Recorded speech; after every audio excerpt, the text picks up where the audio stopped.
Good morning and welcome back to IamCasa. Today, I'm proud to be here with Alessio Zenga from the Watch Boutique. Ciao Ale. Hi Andrea. Hello everyone. And we're gonna show a pretty special piece, right? Absolutely unique. Yeah, unique, and we could say out of just other four, all unique and in different shapes. Each and every one is different, so there are overall 5 unique pieces. So if you didn't know, there is a fifth Cartier Cheich. Indeed, and we're very proud to show it to you at the Watch Boutique. So, the Cartier Cheich is, we can say, one of the most special watches in the whole history of Cartier, both for design and for the, let's say that the fact that it has roots in different worlds. Most important one is the word of racing, which we can say was pretty much important also in the development of watchmaking industry as a whole thing. And it was the watch that let's say there were two and just one awarded, but every winner of the Paris-Dakar twice in a row was awarded of. We can say that there were only 2 people that achieved this result, but only one after the foundation of the Cheich project, we can say, more or less. That was the Cartier Challenge, it's what it's called, is conceived by Alain Dominique Perrin, the president of Cartier, who was a great friend of Thierry Sabine, the founder of the Paris-Dakar, to be awarded to whoever won twice in a row in the same category, the Paris-Dakar. So this actually only happened once, because the only other driver to win twice won in 3 different years, and the first one was before the introduction of the Cartier Challenge. Yeah, and I mean, it's of course one of the. I remember I saw it in 2017 on a book that I would say was the Master of Cartier, and I didn't even believe that a watch existed. I mean, no one would think of a Tuareg face and scarf. It was never publicly available. Nobody ever saw it because it was never sold. Only 2 pieces exist, the men and the women's version, with the ladies and gentlemen version, that are in the Cartier collection, and they are not shown publicly, but only by invitation. And I was very, very lucky to have the privilege to see them in person. And the third one was awarded to the exceptional champion that won the Cartier Challenge, the Belgian Rayet. And he won the challenge driving his motorcycle in 1983 and 1984, if I remember correctly. I think the same. No, 84, 85, sorry. Yeah, true. And it was the only one and last one, because the race went off in 86. I would say let's dive a tiny bit in the story. So the race started in 78. It was a 15,000 kilometers race in the desert from... Mind-boggling if you think about it. Yeah, from Paris to Senegal, so to Dakar, of course, which is in Senegal, and it was one of the most popular races in terms of also affluence of the racers. And what I found interesting is also that we had both like motorcycles, cars, trucks, but only motorcycle actually won the race that much.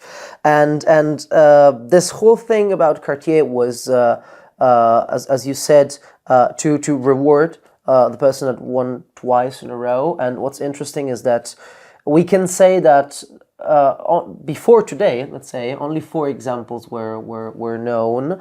As you told us, the ladies' version, which is with the diamonds, with the diamond sets. The 2 big ones that we actually have also on the books here on Time to Race, the one that got the attention, we can say, because Sotheby's sold it in 2022, December, if I am correct. Yes, for $1,100,000, if I remember correctly. Something like this, yeah, above the million, which was the only one with a chemin de fer, in a big size. And what's different from the one we're about to show is that all of them, if I remember correctly, we're not sure about Thierry Sabine's one, but the 2 that were publicly seen, so the ones in the Cartier collection and the ones sold by Sotheby's, are all in 3 different colors of gold. So the Tuareg scarf is composed of the 3 golds. I'm not sure about the latest one, but I think also this it's in the 3 golds with diamonds. exactly. And yeah, we're here about to show this one, right? Yes, this is quite special. Well, maybe it's worth giving a little introduction before showing the actual watch. This watch was commissioned by the greatest collector in the world of white Cartiers. We have here an incredible book, a very rare and difficult to find book, which is White Cartier Bianco. And it was written by Osvaldo Patrizi, Antiquorum's founder, and it shows the collection of Giorgio Seragnoli.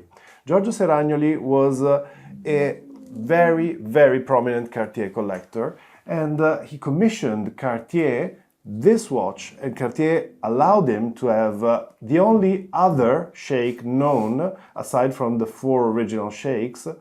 This incredible piece is the only known Cartier sheikh in white gold, and we are very, very excited to show you this. This watch was produced for Giorgio Seragnoli in 2010, and it doesn't feature in Giorgio Seragnoli's book only because the book was made in 2006. The incredible beauty of this watch is just it leaves you breathless. Yeah. The case is a masterpiece of art. The fluidity of the Tuareg's headscarf is it reminds you of the desert dunes in some way. It's so evocative and so elegant, and the simplicity and the essential quality of the white metal is probably what complements best this watch. I've had the privilege of seeing the other, and I think there is a subtle elegance in white that cannot be repeated when using other metals. Yeah, and we can say, maybe, I would say that this, for the niche public, and not for the wide audience, but this could really be the most iconic watch ever made by Cartier. I think it is. Most different from if you're a every Cartier other collector, one. this is definitely the most fascinating watch because it's steeped in history. It was never made for retail purposes, and it was only created to celebrate friendship, courage, and braveness and bravery. And if you consider that this watch was made for the greatest Cartier collector of the time, it was also a gift of friendship from Cartier to celebrate the collection of Giorgio Seragnoli, which is something quite extraordinary. And it is a true privilege and one of the most emotional moments that I can think of in my career to be able to share this with the watch community and our friends here at IamCasa and at the Watch Boutique. Well, thank you for choosing me. It's an honor. And I have to say that also it's very interesting that it's not platinum, because if you think about something that's celebrative, I would go personally for platinum just for the sake of it, you know? I think it's a matter of brightness. Okay. Platinum is a slightly grayer metal, and the liquidity of this shape is highly complemented by the more bright and shiny surface finish of white gold, which just adds a third dimension, a greater plasticity to the perception of the shape of the case.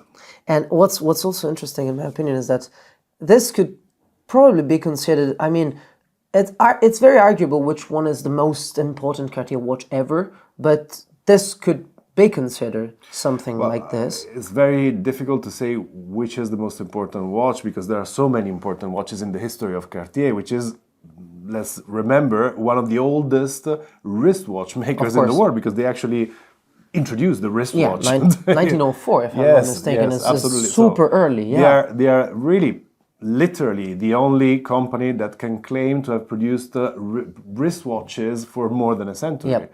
So it is definitely one of the most important and iconic pieces in the history of Cartier.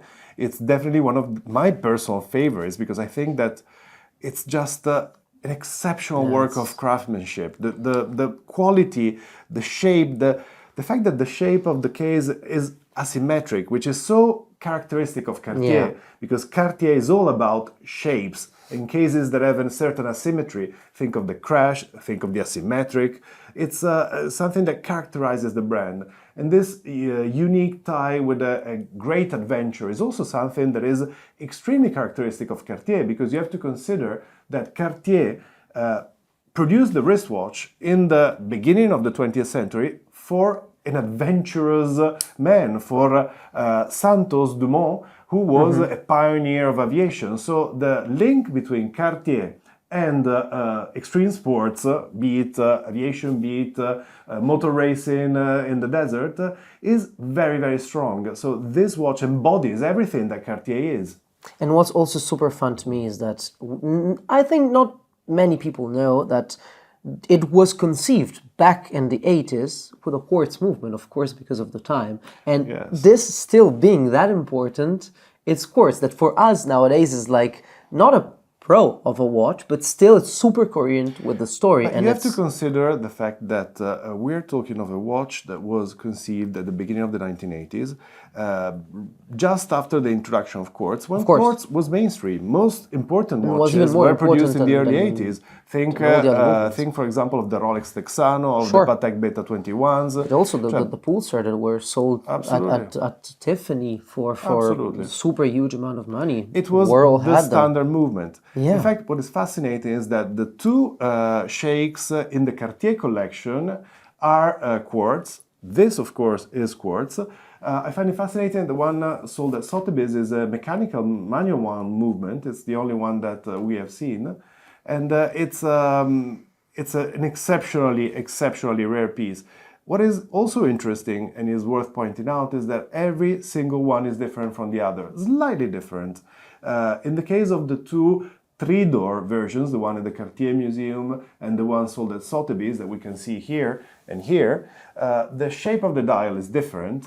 And in the case of this, of course, we not only have a slightly different dial, but also it's also very recalling to the one that the museum has, but still very different, slightly different, less elongated in the indexes, and of course in the metal of the case. Yeah. And the ladies' version is different yet because it's smaller and with diamonds. Ale is really something outstanding, and I don't know what to say. I mean, you know, I love this watch. It's something that takes every box and what you could dream of about a watch. And of course, it's something that evocative and that also design-oriented, which I think that was groundbreaking in the 80s, or maybe it was mainstream because of the design and creativity that it was in the 80s. But nowadays, it's also something that's getting back to popularity and that I think will leave a huge mark. I think it's absolutely a timeless design. It's something that is so unique. It's a sculpture. It's a work of art. It's not just a watch. Yeah. And the link with what is possibly the most fascinating race in the history of humankind, which embodies in a way all that is bravery and pushing one's bounds and limits. For somebody like me, who grew up in the 80s, it's so iconic. The Paris-Dakar, it's the race by definition. It was, when I grew up, more relevant than Formula One, more relevant than Le Mans. It was the race. It was the great adventure. It really embodied the spirit of adventure. And to be able to show this and share this watch today is truly one of the highlights of my career, and it's I'm so happy and so excited to be able to share this. If they made the race again, would you try it twice to win it? Okay, can I tell you something funny? I was coming here today to talk with you, and I was talking with my friend Davide in the car, and I was saying, you know what, we should really think about doing the Paris-Dakar race. He looked at me and said, Ale, neither of us has a driver permit for a motorbike. I said, okay, but we can get one. We should try.